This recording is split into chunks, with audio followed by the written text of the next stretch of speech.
cette crise impacte les entreprises en termes de rentabilité. Ils perdent de la rentabilité avec des charges qui ont continué à courir pendant les fermetures ou la concurrence un peu plus vive.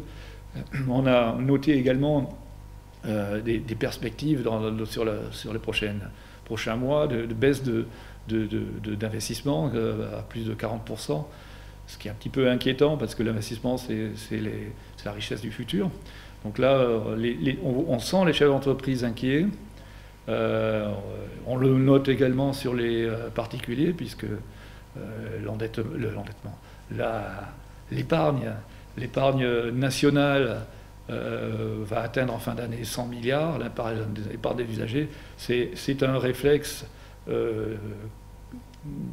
normal, c'est-à-dire quand on est en période d'incertitude, incertitude sur le Covid, incertitude sur l'emploi, donc on épargne.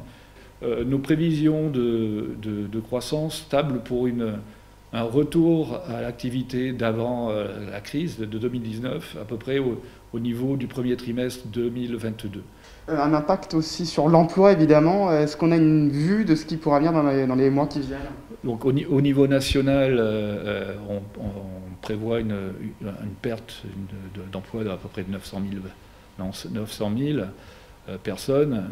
L'Occitanie représente 10%, donc on est aux alentours de 85-90 000 pertes d'emploi. L'impact, bon, je pense majoritairement, ça sera autour du Toulousain sur l'industrie aéronautique, hein, Airbus, tous ses sous-traitants, a un impact.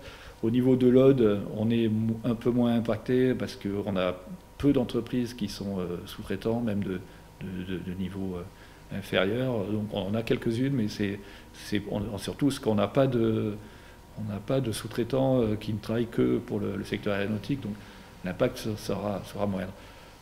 Simplement, il y a eu un ralentissement économique, ça a eu un impact sur l'emploi des saisonniers, des intérimaires, c'est eux qui ont pâti en premier lieu. Hein. Donc il y a eu peu de licenciements, mais on note quand même que les intérimaires ont perdu leur contrat. Un impact aussi qui a été moindre, notamment sur les faillites. Il n'y a pas eu autant de faillites que ça d'entreprises défaillantes. Voilà, donc on le note, on est même en baisse au niveau des faillites.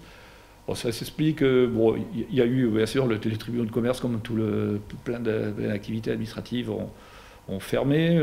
Il y a eu aussi un soutien des banques, un soutien des moratoires sur les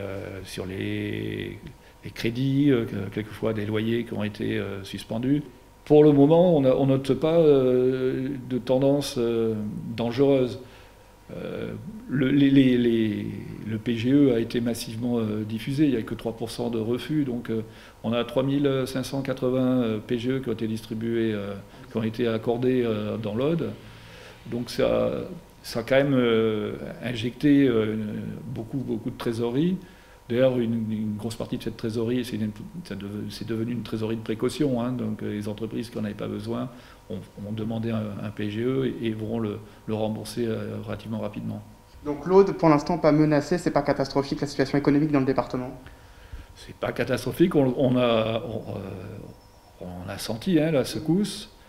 Faut être relativement optimiste pour une reprise sur les 18 mois qui vont venir. Voilà, donc on n'est pas...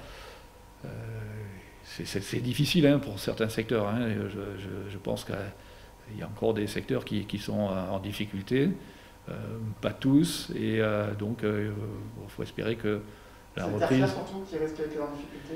Ouais. Dans le tourisme, c'est quand même très aléatoire. Hein. On a une bonne saison. Après, dans les hôtels qui fonctionnent avec des